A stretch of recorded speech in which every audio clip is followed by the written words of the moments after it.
Baby corn, do do do do do do. Baby corn, do do do do. Baby corn. Baby corn. Get out. I'm not even slowing down. Just get out. No. Duck and roll. But I love you. It is too early in the year to plant corn. You know what this conversation is? Corny.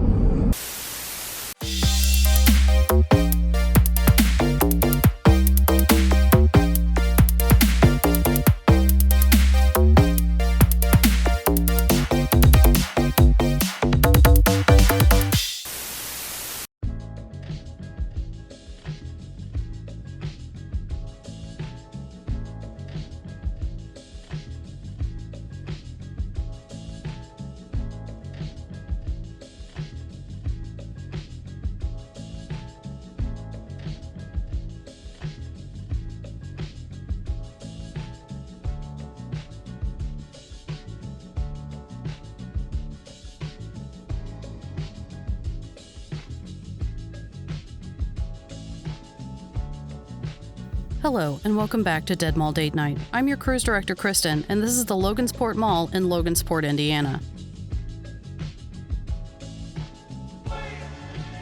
When we first approached this property, we were worried it was closed. From the street, there are absolutely no signs of life, with the only entrance to the mall that's open being toward the back side of the property.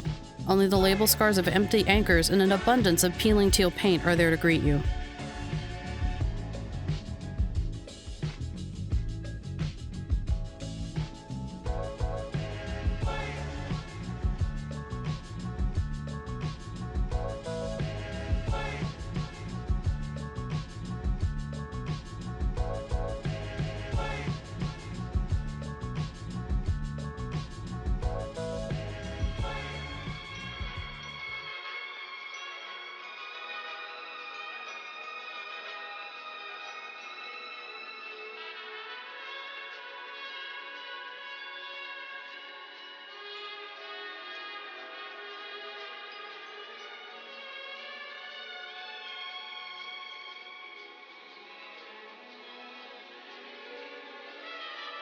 Logansport Mall was developed by the Robert Meyer Corporation in 1968.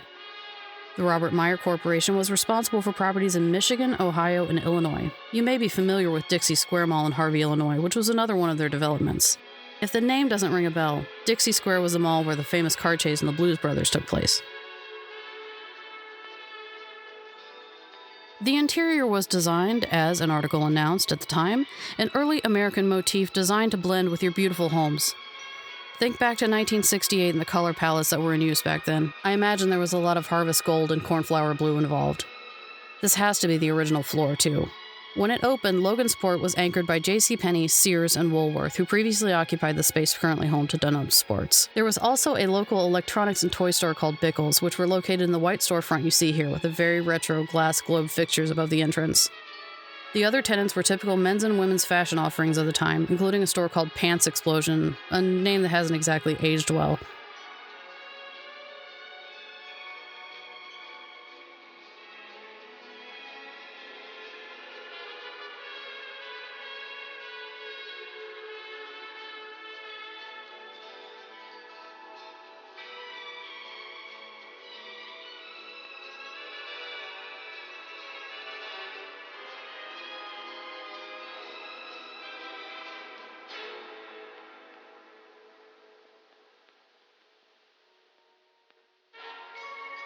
I really like these rides in the center court because when I was a kid, every Kmart had that chintzy little merry-go-round.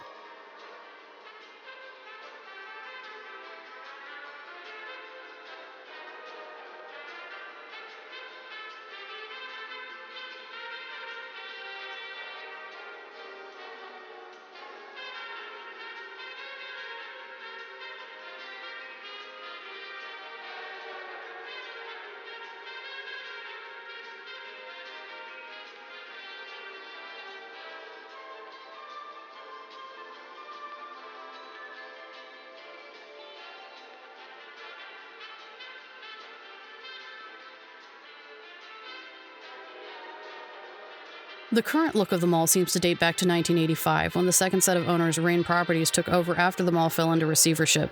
They endeavored to add trendier shops and gave the space a very 1985 makeover, including the addition of a fountain in the new entrance corridor. This fountain still has water in it, but it isn't on, and they've tried to imitate the look of streams of water with some kind of Mardi Gras bead-style garland strung up to the ceiling. I can say it looked better in person than it does on film.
The mall was purchased by its third owner in 1997, and at the time, the mall was at 72% occupancy, which, according to one newspaper article announcing the sale, was considered typical for its size and location. In 1998, Woolworth closed and was replaced promptly with Dunham Sports.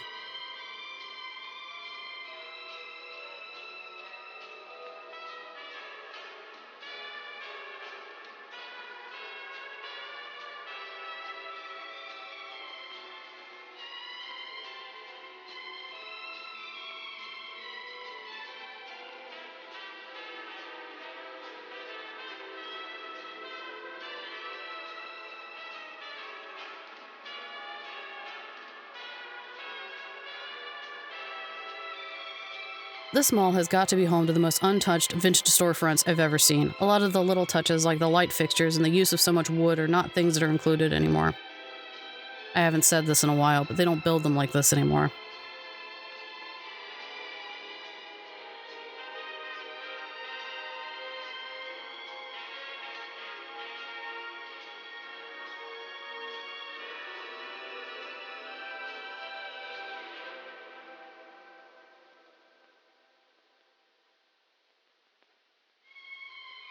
During the early part of the 2000s, typical mall staples like Musicland and Walden Books closed and were replaced in part by locally owned businesses who do not command the rent that a national chain does. One report from 2015 states that the only businesses left in the mall after Sears' closure was Dunham's, G&C, and JCPenney, who would go on to close their location in 2017.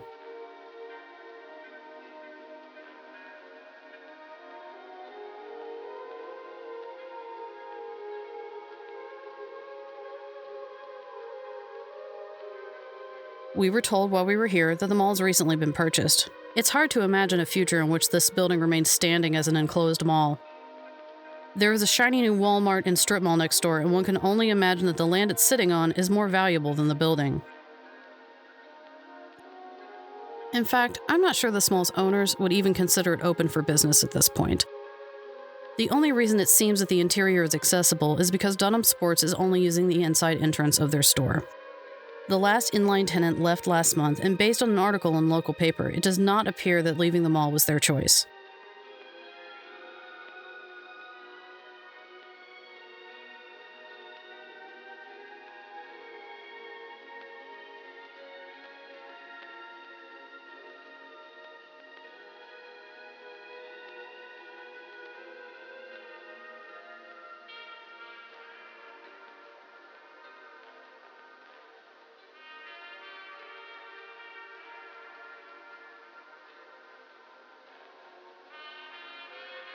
The mall was just purchased out of receivership by its 7th owner in its 51-year history. I would love to have seen this place in its prime, however, I am grateful that I was able to see it when its future is uncertain and time has been unkind to its structure.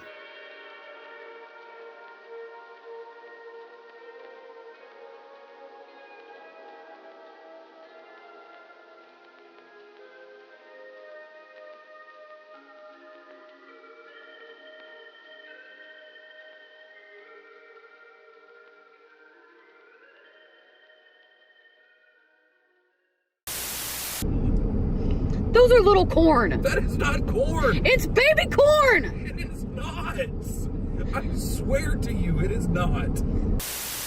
We've also got a nice crop of tiny barns. Tiny barn. Look at them just sprouting up. One day they'll be full-size barns. The crop is bountiful.